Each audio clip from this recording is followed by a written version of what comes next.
Alô amigos, esse é o canal Roberto Kodama trazendo mais Ceará para você. E ontem, Gustavo Morínigo foi demitido e o novo técnico do Ceará chama-se Eduardo Barroca. E vamos nesse vídeo conhecer o modelo de jogo de Eduardo Barroca, o novo técnico do Vozão. Mas antes, peço a você, te inscreve no canal, dá joinha, deixa o seu comentário e compartilha este vídeo.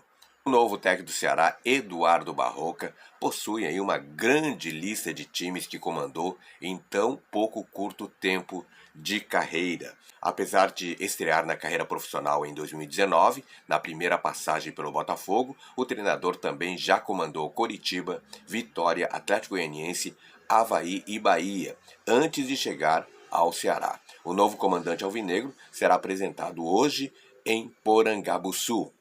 Ele iniciou a carreira como auxiliar técnico no Bahia. Foi no Botafogo Sub-20, entretanto, que teve a primeira oportunidade como técnico. Desde o primeiro trabalho, Barroca põe em campo times que priorizam a posse de bola e tentam criar oportunidades trabalhando com passes curtos. Foi com esse estilo que ele conseguiu fazer a modalidade Sub-20 do Glorioso ser campeão do Brasileirão e também do Campeonato Carioca. A base de jogo do treinador é o 4-3-3, variando para o 4-2-3-1. Então é o 4-3-3 ou 4-2-3-1, na tentativa de valorização dos pontas em algumas partidas mais cruciais. Na ascensão ao time profissional do Fogão, o estilo mantido, muito embora os problemas de construção já fossem visíveis no grupo do Alvinegro no Carioca no ano de 2019. Em 27 jogos na primeira passagem no Botafogo, Barroca somou 10 vitórias, 3 empates e 14 derrotas.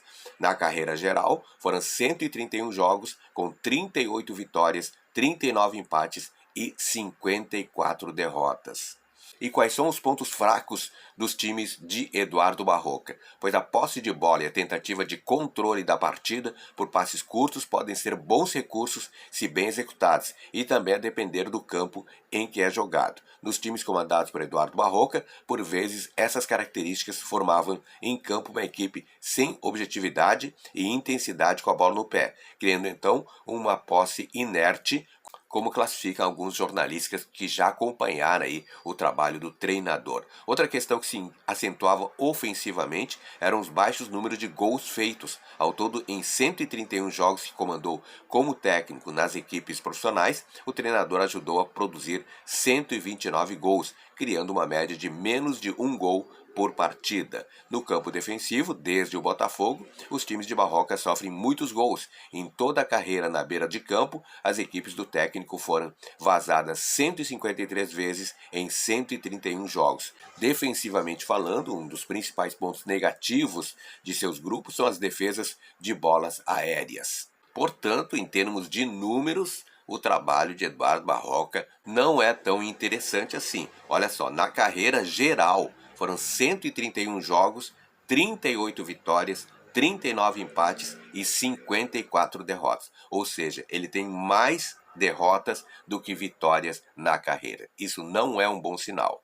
E no quesito gols feitos e gols tomados, também os números não lhe ajudam. Veja bem, em toda a sua carreira, em 131 jogos, os times dele fizeram 129 jogos, ou seja, média de menos de um gol por partida. Já quanto à questão dos gols vazados, gols tomados, em 131 jogos, foi vazado 153 vezes, ou seja, mais de um gol por partida.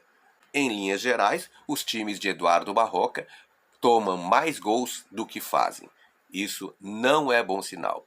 A minha opinião sobre a questão de troca do Gustavo Morínigo para o Eduardo Barroca, eu particularmente acho o Gustavo Morínigo mais treinador do que Eduardo Barroca. Não tem como dizer se vai dar certo ou vai dar errado, mas eu estou falando em termos de estatística, em termos de trabalho apresentado nos clubes que Eduardo Barroca comandou.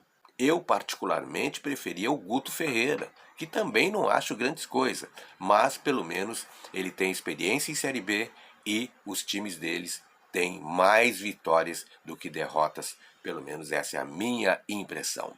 Se você gostou do vídeo, dá joinha que sempre apoia o canal. E o mais importante, meu amigo, torcedor do Vozão, te inscreve no canal. Te inscreve no canal porque aqui no canal Roberto Kodama você sabe tudo sobre o Ceará. Muito obrigado, beijo no coração e fique com Deus.